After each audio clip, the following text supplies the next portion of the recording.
Bonjour et soyez les bienvenus. Je m'appelle Valérie et je vous accueille sur ma page Les bons plans de Valérie et compagnie. Je partage avec vous ce que j'apprends et découvre notamment dans le domaine des loisirs créatifs. N'hésitez pas à vous abonner et mettre un petit pouce en l'air. Avant de commencer, je vous présente les dernières créations que j'ai réalisées, donc toujours à l'aquarelle, avec le principe du point de fuite et comme si je voulais faire des vitraux. Pour la carte que je vais réaliser aujourd'hui, j'ai voulu faire un petit peu différemment.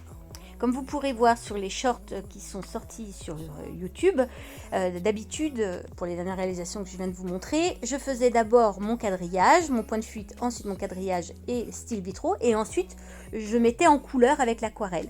On voit d'ailleurs que les couleurs sont très vives, donc c'est de la marque Sennelier que j'ai utilisée, et c'était vraiment, je les utilisais comme si j'utilisais un feutre ou un feutre à alcool ou des crayons de couleur. Mais c'est vrai que c'est assez dommage de ne pas utiliser toutes les propriétés de l'aquarelle qui réagit à l'eau. Donc là, cette fois-ci, j'ai voulu faire un petit peu différemment. Donc comme vous avez pu voir, j'ai mis de l'eau sur mon papier avec un brumisateur et j'ai essayé de faire jouer les aquarelles avec l'eau en les laissant fusionner. Et vous voyez, voilà, elles coulent. Comme ça va faire un fond, vous voyez, donc de couleurs. Une fois que c'est bien sec, je rajoute une autre couleur. Donc là, on voit que la technique est différente parce que cette fois-ci, c'est du mouillé sur du sec et ça ne se diffuse pas du tout de la même manière. Ça ne réagit pas de la même manière. C'est intéressant de comprendre comment ça fonctionne justement quand on est sur du mouillé ou quand on est sur justement du sec.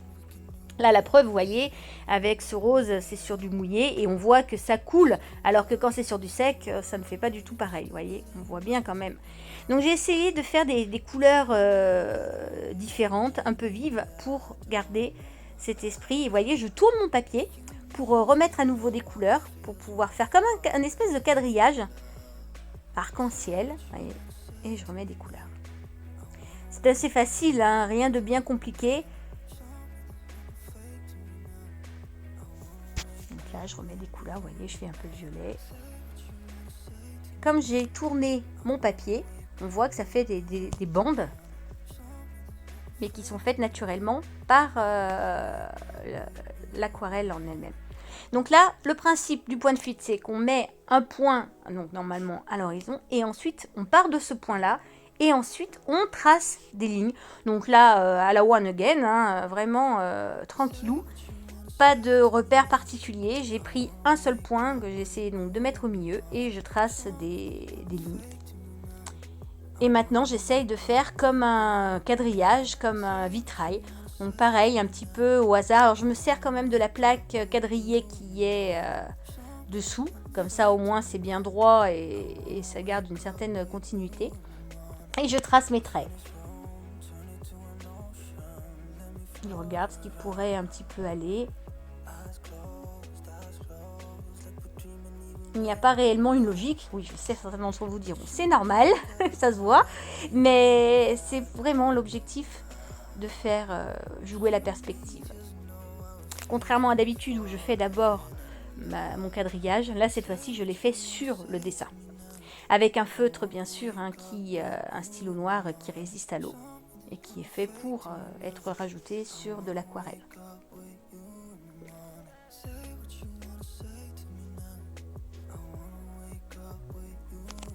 Au départ, je voulais laisser comme ça, mais ça me semblait un peu vide, un peu tristounet.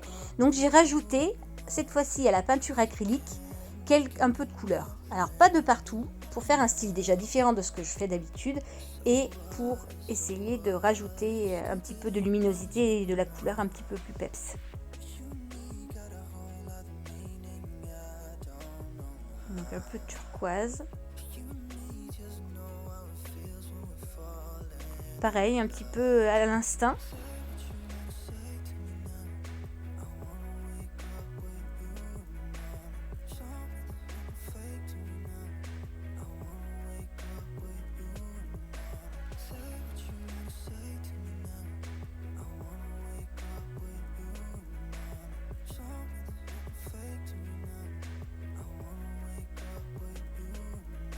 Vous voyez, j'enlève un petit peu ce qui déborde.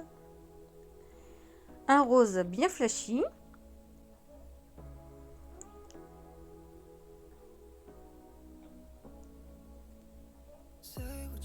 Il aurait été peut-être plus judicieux que j'utilise un pinceau un peu plus petit, surtout quand on arrive vers le côté étroit.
Là, je vais choisir une troisième couleur, donc je vais prendre un vert très pétant.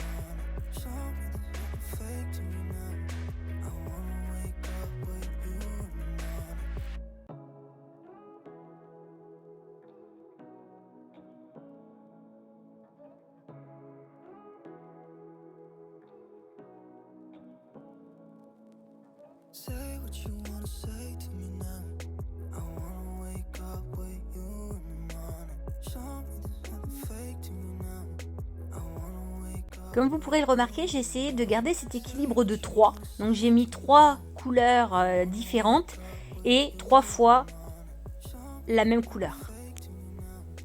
Et voilà, cette vidéo est terminée, j'espère que ça vous plaît. N'hésitez pas à me dire dans les commentaires ce que vous en pensez. Merci à vous d'avoir regardé la vidéo. Si ça vous a plu, n'hésitez pas à mettre un petit pouce en l'air et à vous abonner si ce n'est pas déjà fait. Et on se retrouve très bientôt pour de nouvelles créations.